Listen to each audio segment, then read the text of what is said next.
वेदांत में शास्त्रों की भूमिका अनिवार्य होती है, जो आत्मसाक्षात्कार और मुक्ति की ओर साधकों का मार्गदर्शन करने वाले प्रामाणिक ज्ञान स्रोत के रूप में कार्य करते हैं।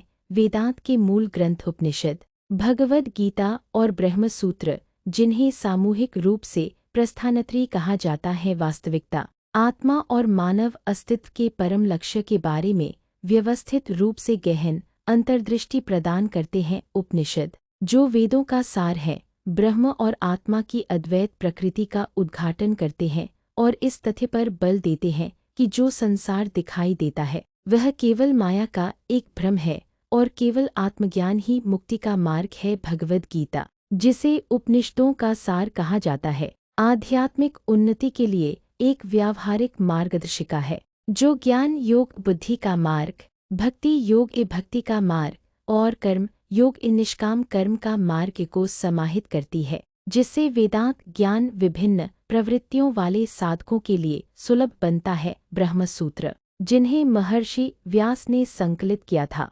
उपनिषदों की शिक्षाओं को सुव्यवस्थित और समन्वित करते हैं, जिससे अद्वैत वेदांत की गूढ़ शिक्षाओं को तार्किक और दार्शनिक स्पष्टता प्राप्त होती है और साधकों को किसी भी संभावित भ्रांति से बचाया जाता है। आदि शंकराचार्य की टीकाएं इन ग्रंथों की व्याख्या में महत्वपूर्ण भूमिका निभाती हैं। वे द्वैतवादी व्याख्याओं का खंडन करते हुए आत्मज्ञान की सर्वोच्चता स्थापित करते हैं, जिससे स्पष्ट होता है कि मोक्ष केवल आत्मसाक्षात्कार के माध्यम से ही संभव है। शास्त्र एक साथ मार्गदर्शक, मानचित्र और दर्पण दोनों का कार्य करते हैं। वे साधकों के लिए मार्ग को प्रकाशित करते हैं, साथ ही उनके अपने भ्रमों, मानसिक बंधनों और आसक्तियों को भी प्रतिबिंबित करते हैं। हालांकि केवल शास्त्रों का अध्ययन पर्याप्त नहीं है जब तक कि उसे गहरे चिंतन, मनन और प्रत्यक्ष अनुभव निधिध्यासन द्वारा आत्मसात न किया जाए,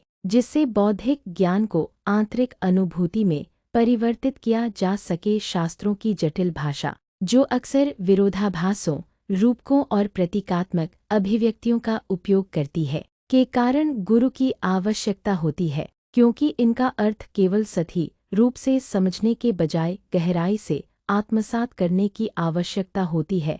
यद्यपि शास्त्र आत्मान्वेषण के लिए एक सैद्धांतिक ढांचा प्रदान करते हैं, अंततः वे साधक को अंतर्मुखी बनाते हैं और इस सत्य को उजागर करते हैं कि वास्तविक ज्ञान शब्दों में नहीं, बल्कि आत्मा के प्रत्यक्ष अनुभव में निहित है। शास्त्रों का उद्देश्य कोई नया विश्वास उत्पन्न करना नहीं, बल्कि अज्ञान को दूर कर यह प्रकट करना है कि आत्मा सदैव मुक्त रही है, जन्म और मृत्यु से परे है। जैसे जैसे साधक की यात्रा आगे बढ़ती है, शास्त्रों पर निर्भरता कम होती जाती है और ज्ञान स्वयं की अनुभूति में परिवर्तित हो जाता है, जिससे यह बोध होता है कि शास्त्र, साधक और ब्रह्म एक ही है। यह अनुभूति वेदांतिक अध्ययन का चरम बिंदु है, जहाँ बाह्य मार्गदर्शन की आवश्यकता समाप्त हो जाती है और केवल अनंत शाश्वत चेतना शेष रह जाती है, जिसे शास्त्र सदैव इंगित करते हैं लेकिन पूर्ण रूप से व्यक्त नहीं कर सकते।